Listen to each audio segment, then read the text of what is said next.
एक छोटे से गांव में एक किसान रहता था जिसका नाम राम था। राम बहुत सीधा और ईमानदार आदमी था। उसकी आर्थिक स्थिति अच्छी नहीं थी, लेकिन उसने कभी भी अपनी मेहनत और ईमानदारी से हार नहीं मानी। गांव में एक बार अच्छी बारिश हुई, जिससे सभी किसानों को बहुत फायदा हुआ। लेकिन राम की जमीन कमजोर थी और बारिश के बाद भी उसका फसल अच्छा नहीं हुआ। राम ने अपनी मेहनत और उम्मीद के साथ फिर से काम करना शुरू किया। उसने देखा कि उसके पड़ोसी राजा एक बड़े खुदाई करने के लिए अपने मेहमानों को बुला रहे हैं, ताकि वह एक नया कुआं खुदा सके। राजा के यह कार्य करने के लिए बड़े पैसे मिल रहे थे। राम ने भी अपने साथी किसानों के साथ मिलकर सोचा कि उन्हें भी अपनी जमीन में कुआं बनाने का मौका मिल सकता है। राम ने अपने साथी किसानों को बुलाया और सब मिलकर मेहनत करने का निर्णय लिया। वे सभी मिलकर अपनी जमीन में कुआं बनाने के लिए काम करने लगे। काम के दौरान राम ने देखा कि एक साधु वहां से गुजर रहा था। साधु ने राम को बहुत धन्यवाद दिया, क्योंकि उसने देखा कि राम और उसके साथी किसानों ने मेहनत करके नया कुआं खुदाया था। साधु ने कहा, तुम्हारी ईमानदारी और मेहनत तुम्हें जनता है और तुम्हारी ईमानदारी तुम्हें सफलता देगी। राम ने साधु की बातों को सुनकर सोचा और अपने साथी किसानों को भी इस बड़े कार्य के लिए मेहनत करने की प्रेरणा दी। उन्होंने यह सीखा कि ईमानदारी और मेहनत कभी भी नष्ट नहीं होती और इन्हीं गुणों से व्यक्ति अपने लक्ष्यों को हासिल कर सकता है। इस कहानी से हमें यह सीखने को मिलता है कि सफलता का मूल रूप से आधार मेहनत और ईमानदारी में होता है। राजा और किसान दोनों को अपनी मेहनत के मूल्य को समझने का अवसर मिला और पहाड़ियों के बीच बसे एक अनोखे गांव में चतुर नाम का एक आदमी रहता था, जो अपनी साधारण शक्ल सूरत के बावजूद असाधारण ताकत और लचीलापन रखता था। स्थानीय लोग उन्हें प्यार से चतुर बाहुबली कहते थे, सम्मान और विस्मय का मिश्रण।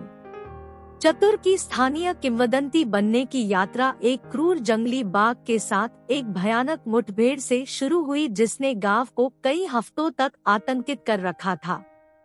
केवल अपने नंगे हाथों और अटूट दृढ़ संकल्प के साथ चतुर ने जानवर का डटकर सामना किया, अंततः उसे वश में किया और गांव को उसके भय के साम्राज्य से बचाया। चतुर की बहादुरी की बात दूर दूर तक फैल गई और अपनी ही परेशानियों का सामना कर रहे पड़ोसी राज्य के कानों तक पहुंच गई। चतुर की वीरता की कहानियों से प्रभावित होकर शासक ने अपनी भूमि को डाकुओं और आक्रमणकारियों से बचाने के लिए उसकी सहायता मांगी। कर्तव्य की भावना से प्रेरित होकर चतुर ने कॉल स्वीकार कर ली और महाकाव्य लड़ाइयों की एक श्रृंखला शुरू की, जिसने एक सच्चे बाहुबली, एक शक्तिशाली योद्धा के रूप में उसकी प्रतिष्ठा को मजबूत किया। जैसे जैसे चतुर की उपलब्धियों का दायरा बढ़ता गया, वैसे वैसे उसके सामने चुनौतियां भी बढ़ती गई। एक दिन एक दुष्ट जादूगर राज्य पर उतरा। उसने एक काला जादू कर दिया, जिसने उसे अनंत रात में डुबा दिया। निडर होकर चतुर उस जादूगर का सामना करने के लिए निकल पड़ा, इस विश्वास के साथ कि सबसे काला जादू भी उसके साहस की रोशनी को नहीं बुझा सकता।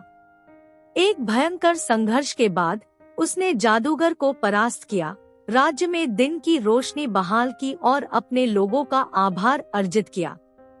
चतुर का साहसिक कार्य जारी रहा, जिसमें चालाक चोरों को परास्त करने से लेकर अपहरित ग्रामीणों को बचाने तक की कहानियों का ताना बाना बुना गया।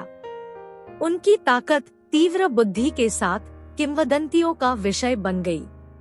हालांकि प्रत्येक जीत के साथ चतुर विनम्र बने रहे। उन्होंने अपनी सफलता का श्रेय उन समुदायों के समर्थन को दिया जिनकी उन्होंने सेवा की थी।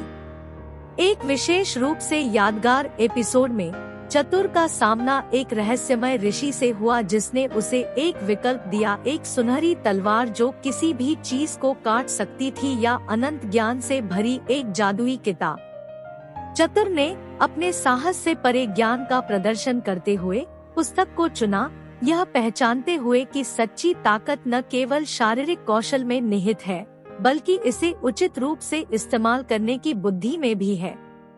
जैसे जैसे साल बीतते गए, चतुर बाहुबली न केवल अपनी ताकत के लिए बल्कि न्याय और करुणा की अटूट भावना के लिए प्रेरणा का प्रतीक बन गए। अंततः वह अपने गांव लौट आए, जहां उन्होंने अपना समय अगली पीढ़ी को न केवल युद्ध कौशल प्रदान करने के लिए समर्पित किया, बल्कि वे मूल्य भी सिखाए जिन्होंने अनगिनत परीक्षणों के माध्यम से उनका मार्गदर्शन किया था। चतुर की विरासत पीढ़ियों तक गूंजती रही, जिससे यह सुनिश्चित हुआ कि चतुर बाहुबली बनने वाले विनम्र नायक की कहानियां आने वाले वर्षों में साहस और दयालुता को प्रेरित करेंगी। और इसलिए पहाड़ियों के बीच बसे गांव में किंवदंती जीवित रही, कई लोगों के भाग्य को आकार देने के लिए एक व्यक्ति के कार्यों की स्थायी शक्ति का एक प्रमाण।